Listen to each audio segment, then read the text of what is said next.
Regarde, il bouge pas comme les autres. C'est un renard, pas un chien, Mathis.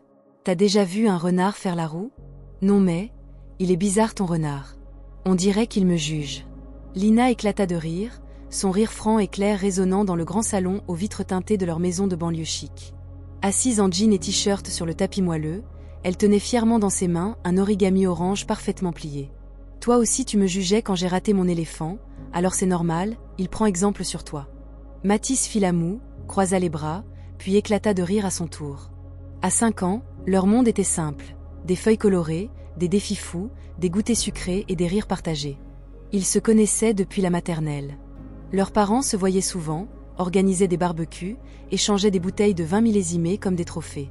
Tu crois qu'un jour, on pourra faire des pliages pour des films? Ou pour des musées? Demanda Lina, les yeux brillants. Je sais pas, mais moi, je veux que tu fasses tous mes animaux en origami. Même des dinosaures. Même des licornes. T'es fou toi. Une licorne? Bon, d'accord, mais tu me dois un jus de mangue. Ils riaient encore, sans se douter que leur enfance venait d'entrer dans un sablier. Quelques mois plus tard, tout bascula.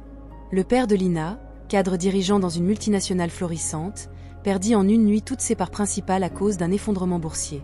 Des décisions prises au sommet, sans cœur, sans appel. En quelques semaines, la villa fut vidée, les voitures revendues, les dîners mondains remplacés par des repas silencieux. Papa, pourquoi on part? Et mes jouets? Et Mathis? On ne part pas, ma chérie. On commence quelque chose de nouveau. Elle ne comprenait pas.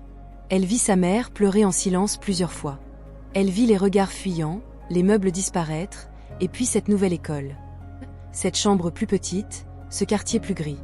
Mais elle ne perdit pas espoir. Un week-end, elle supplia son père. « S'il te plaît, je veux juste lui donner mon nouvel origami. C'est un dragon. Il va l'aimer. » Son père céda. Ils firent le trajet dans leur vieille voiture.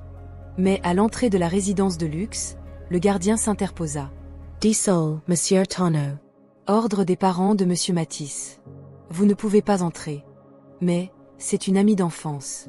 Ils étaient inséparables. « Je comprends. » Mais ce sont les consignes. Lina, confuse, s'accrocha à la main de son père. « Papa, il est fâché contre moi? J'ai fait quelque chose de mal ?» Il la regarda, incapable de trouver les mots. Puis elle lâcha sa main et déposa l'origami sur le sol, doucement. Le vent le poussa vers le portail, comme un adieu muet. Elle pleura. Sur le chemin du retour, même une glace n'arrivait pas à sécher ses larmes. Le temps passa. Les mois se firent années. Lina grandit, avec ce vide planté dans la poitrine. Sa mère, lassée de vivre comme des gens normaux, quitta son père. Elle emporta ce qu'il restait de luxe dans son sillage. Mais Lina, elle, resta. Avec son père, dans leur petit appartement modeste.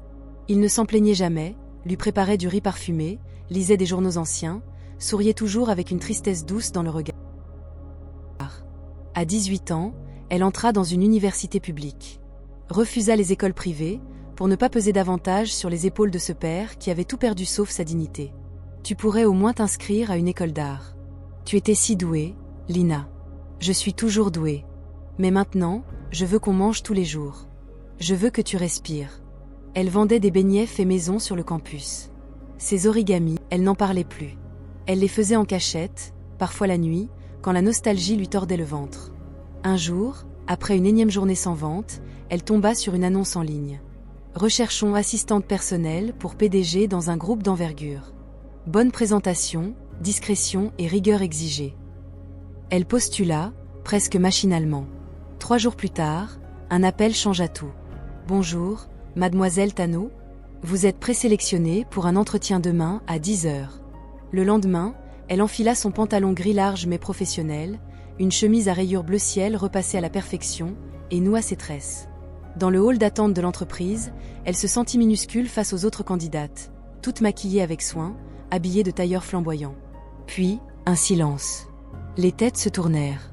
Un homme passa, silhouette haute, allure assurée, costume taillé au millimètre. Il marchait sans regarder personne. De dos, il dégageait une autorité silencieuse. Lina, elle, ne vit qu'une ombre. Son entretien se passa bien. Trop bien. Elle rentra chez elle avec des doutes dans le cœur. Le soir, dans leur petit salon, Elle confia ses inquiétudes à son père. Tu crois que je peux faire ça?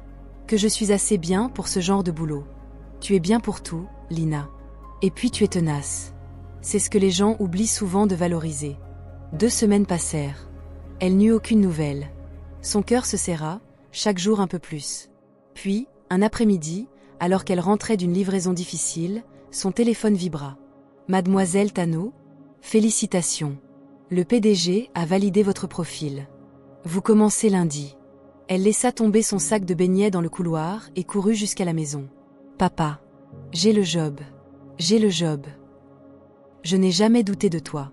Le lundi, elle entra dans l'entreprise, vêtue cette fois d'un pantalon beige et d'une chemise rose pâle. On la guida vers son bureau, juste en face de celui du PDG. Il veut vous voir. Immédiatement. Lui glissa la secrétaire. Lina inspira profondément. On ouvrit la porte. Il était là. Dedos.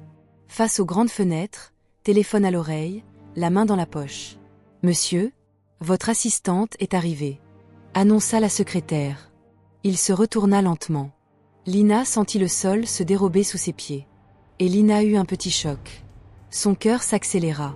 L'homme qui se tenait devant elle était encore plus impressionnant de face. Une mâchoire dessinée, des yeux intenses qui lui semblaient familiers, une élégance tranchante. Et cette assurance écrasante qui émanait de lui. Mais elle ne le reconnut pas. Et lui non plus. Il la dévisagea rapidement, sans chaleur, puis retourna brièvement les yeux sur son téléphone. Vous êtes ponctuel, c'est déjà ça. Je déteste perdre du temps, dit-il d'un ton sec, sans même l'inviter à s'asseoir. Lina hocha la tête, un peu déstabilisée. Oui, monsieur. Merci pour cette opportunité. Je n'offre pas des opportunités, mademoiselle Tano. Je paie pour de l'efficacité. Si vous êtes ici, c'est pour me simplifier la vie, pas l'inverse. Vous commencez tout de suite. Vos horaires sont les miens, vos pauses dépendront de mon emploi du temps. Ça vous convient? Oui, bien sûr, monsieur. Il hocha à peine la tête et retourna à ses papiers, l'air déjà ailleurs. Fermez la porte en sortant. Aucun d'eux ne savait que leurs âmes s'étaient autrefois pliées ensemble, comme 2 feuilles d'origami. Le pli du destin venait de se refermer. Les premiers mois furent un enfer pour Lina. Mathis était devenu tout ce qu'elle n'aurait jamais imaginé. Froid, distant, intransigeant. Un tyran en costume 3 pièces. Il ne levait pas les yeux vers elle quand elle entrait dans son bureau, lui parlait sur un ton sec, et prenait un plaisir étrange à lui faire des remarques humiliantes en pleine réunion. Tano, vous avez pris tout ce temps pour imprimer un simple rapport? J'espère que vous êtes plus rapide quand vous faites la cuisine. Rire gêné dans la salle. Lina se figeait, le visage brûlant, et se contentait de répondre d'un « oui, monsieur » presque inaudible. Elle pleurait parfois dans les toilettes de l'entreprise, les mains plaquées contre sa bouche pour ne pas qu'on l'entende. Elle pleurait dans sa chambre, le soir, la tête enfoncée dans son oreiller. « Je suis bien payée, répétait-elle comme un mantra. Mais je ne me sens pas libre. Je me sens piégée. Et pourtant, elle tenait. Elle gardait le sourire, répondait aux mails, préparait les dossiers à l'heure. Parce qu'elle refusait d'échouer. Parce qu'elle refusait de plier. Un matin, Mathis entra dans le service comme une tempête. Où est le rapport sur les projections du T3? Je l'attends depuis 1 heure. Mademoiselle Tano est partie aux archives, monsieur. Elle revient dans quelques minutes. Répondit un collègue. Mathis fonça vers son bureau. Vide. Il s'apprêtait à repartir quand son regard se posa sur un objet insolite. Un origami jaune en forme de licorne. Il s'approcha. L'objet était délicatement posé sur une pile de dossiers, retenu par une petite boîte de colle. Le papier, fin et fragile, semblait fixer Mathis avec un calme moqueur. Il se figea. Une image traversa son esprit. Une petite fille aux tresses épaisses. Des doigts habiles. Des papiers cartonnés colorés. Des animaux improbables. Un dragon bleu. Il recula légèrement, perturbé. Lina entra à ce moment-là, le souffle court, un dossier sous le bras. Elle s'arrêta net en le voyant penché sur son bureau. « Monsieur ?» Il tourna lentement la tête vers elle, la fixa quelques secondes, puis se redressa sans un mot. Il quitta la pièce, le pas moins vif qu'à l'accoutumée. Lina resta figée, puis, gênée, elle prit la licorne et la cacha derrière les dossiers. Elle ne comprenait pas. Ce soir-là, Mathis était chez lui. Debout face à la grande baille vitrée de son appartement luxueux, il observait les lumières de la ville. Une pensée revenait, obsédante. Elle faisait des origamis. Une amie d'enfance. Une fille qui riait fort. Qui aimait les renards en papier. Il se dirigea vers une petite armoire près de la télévision. Il en sortit un objet fragile, un origami bleu en forme de dragon. Un peu jauni, un peu abîmé, mais toujours intact. Il le tourna dans ses mains. « Je ne me souviens plus de son prénom », murmura-t-il. Mais elle était douée pour son âge. Il reposa le dragon sur l'armoire. Depuis ce jour, son attitude envers Lina changea. Légèrement. À peine perceptible. Peut-être 2%. 2 ans passèrent. Lina avait changé. Elle ne pleurait plus dans les toilettes. Elle ne craignait plus son patron. Elle faisait son travail avec calme, efficacité. Mais dans ses gestes, il y avait une distance. Une absence de peur. Comme si elle n'avait plus rien à perdre. Elle postulait ailleurs. Elle bâtissait son avenir en silence. Mathis, lui, la regardait de loin. De temps en temps, leurs regards se croisaient à travers la vitre. Lina détournait les yeux. Mais lui, il restait figé quelques secondes. Qu'est-ce qu'elle cache derrière ce regard calme? Elle bricolait toujours des origamis pendant ses pauses.